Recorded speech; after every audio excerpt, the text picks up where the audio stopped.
వేదికమైన ఉన్న పెద్దలందరికీ అదేవిధంగా ఈ కార్యక్రమానికి విచ్చేసిన ప్రతినిధులందరికీ పేరు పేరున నా హృదయపూర్వక నమస్కారాలు. ఈరోజు బాలయ్యబాబు గారి అల్లుడుగానో లేదంటే ఆంధ్ర రాష్ట్ర మంత్రిగానో ఏ పాత్ర ఈరోజు నేను వహించాలో నాకు అర్థం అవని పరిస్థితి. వాస్తవంగా చూస్తే ఒక చరిత్ర రాయాలన్నా అది మళ్ళీ తిరిగి రాయాలన్నా అది కేవలం ఒక బాలయ్యబాబు గారితోనే సాధ్యం. మీ అందరికీ ఆయన బాలయ్యబాబు నా ఒక్కడికే ముద్దల మావయ్య. 50 సంవత్సరాలు సినిమా రంగంలో అదేవిధంగా రాజకీయాల్లో కూడా ఒక ప్రత్యేక స్థానం సాధించుకున్న వ్యక్తి బాలయ్యబాబు గారు. ఒకసారి చూస్తే ఒక మాస్ మహారాజా అన్న పదాన్ని తిరిగి రాసిన వ్యక్తి మన బాలయ్యబాబు గారు. హీరోస్ అందరికీ ఫ్యాన్స్ ఉంటారు, కానీ మన మాస్ మహారాజాకి మటుకు డైహార్డ్ ఫ్యాన్స్ అనేవారు ఉంటారు.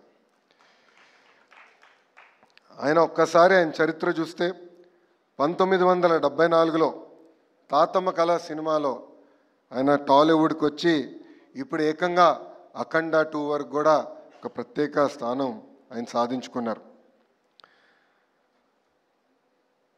అందరికీ వయసు పెరుగుతుంది, కానీ బాలయ్యబాబు గారు మటుకు ఎప్పుడు ఒక యంగ్స్టర్గానే ఉంటారు. ఆయన సీక్రెట్ ఏంటో ఇప్పుడు కూడా నేను తెలుసుకోలేకపోతున్నా. ఆయనకున్నంత ఎనర్జీ మా తరంలో ఎవరికి లేదు. 110 సినిమాలు, అంతేకాకుండా ఒక సినిమా 1000 రోజులు ఆడిందంటే అది కేవలం మన బాలయ్యబాబు గారికి ఆ బిరుడు తగ్గుతుంది. ఒకే జానర్ కాదు, మైథాలజీ కానీ, ఫోక్లోర్ కానివ్వండి, హిస్టారికల్ కానివ్వండి, devotional, socio fantasy, biopic, science fiction, ఏ పాత్ర వహించినా కూడా మన బాలయ్యబాబు గారు దానికి జస్టిస్ చేస్తాం జరిగింది. మనం ఒక్కసారి చూస్తే గౌతమిపుత్ర శాతకర్ణిలో మీసం మిలేస్తాం కానివ్వండి, లేదంటే ఒక సింహంలాగా అఖండాలో ఆయన గర్జిస్తాం కానివ్వండి, అది కేవలం ఒక బాలయ్యబాబు గారితోనే సాధ్యం. నా పాదయాత్రలో ఆయన డైలాగులు నేను చాలా వాడా. ఆ రోజు ఎందుకు వాడానంటే అక్కడ బాలయ్యబాబు గారు లేరు కనుక.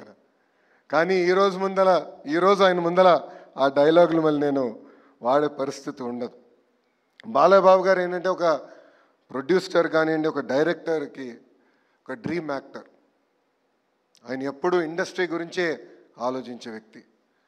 కోవిడ్ వచ్చినప్పుడు కూడా ఏకంగా సినిమా రంగమే ఒక సంక్షోభంలో ఉంటే ఆయన స్టార్ట్ చేసిన సినిమా ఎన్ని ఇబ్బందులున్నా పూర్తి చేస్తాం కూడా ఆనాడు జరిగింది. అంతేకాకుండా ఇప్పుడు ఓటీటీ ఈరా కూడా చూస్తున్నాం. నాకు బ్రహ్మిని చెప్పింది ఒక టాక్ షో చేయాలనుకుంటున్నారు. నేను అప్పుడు అనుకున్నా, ఇది సాధ్యమా? మాస్ మహారాజా ఒక టాక్ షో చేయగలుగుతారా? అది సాధ్యమా అని అనుకున్నా. కానీ మనందరం చూసాం, ఆ అన్స్టాపబుల్ టాక్ షో ఏకంగా ఆ ఓటీటీ ప్లాట్ఫామ్లో నంబర్ 1 స్థానం కూడా సాధిస్తాం జరిగింది. బాలయ్యబాబు గారు ఒక బోలా శంకరుడు. మనసులో ఏమున్నా ముఖమైన సూటిగా చెప్పే వ్యక్తి, ఎప్పుడేమీ దాచుకోరు.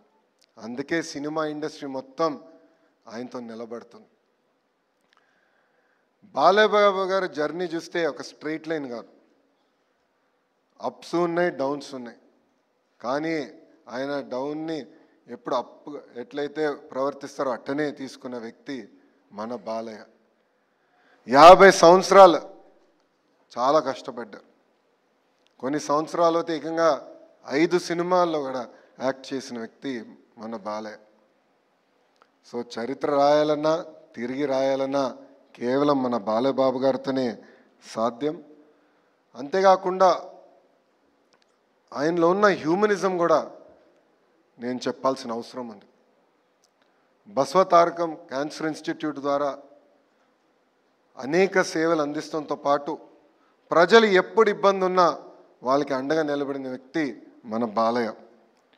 గతంలో వరదలు వచ్చిన సమయంలో అటు తెలంగాణ కానివ్వండి, ఆంధ్ర రాష్ట్రానికి 5 లక్షల రూపాయలు సీఎం సహాయ నిధికి ఆర్థిక సహాయం చేస్తాం కానివ్వండి, కోవిడ్ సమయంలో కూడా ఆనాడు 25 లక్షల రూపాయలు ఆయన అందిస్తాం కూడా ఆయనలో ఉన్న హ్యూమనిజం బయట పెడుతుంది.